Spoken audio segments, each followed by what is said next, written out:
So guys, for the first method, once you're on Google Chrome, you're going to click on the three dots in the top right, and now you're going to click on Settings. And then once you're on this, on the left hand side, you're going to click on About Chrome. It's now going to start checking for updates. Make sure that your Chrome is fully up to date. See if that works for you. If that's still not working, then for the second method, you're going to head over to Search and type in Date and Time Settings. Click on it.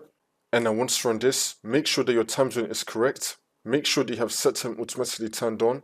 Now, you're going to scroll down and then click on Sync Now. Make sure that your date and time is fully synced up. See if that works. For the next method, once you're on Google Chrome, you're going to click on the three dots in the top right, and now you're going to click on History. Now, you're going to click on History again, and then once this comes up on the left hand side, you're going to click on Delete Browsing Data. And then once you're on this, you're going to set the time range to all time, and you're going to select Cookies and Other Site Data and Cache Images and Files. You can unselect everything else, but make sure that you select both cookies and cache and then click on Delete Data. See if that works for you. For the next method, we're going to search for Chrome://flags. Click on Enter.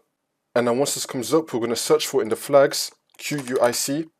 We should now be seeing Experimental QUIC Protocol. You're going to click on the drop down and then click on Disabled. And then click on Relaunch. See if that works for you. Now for the last method, you're just going to simply restart your computer. And then hopefully this will now fix your problem.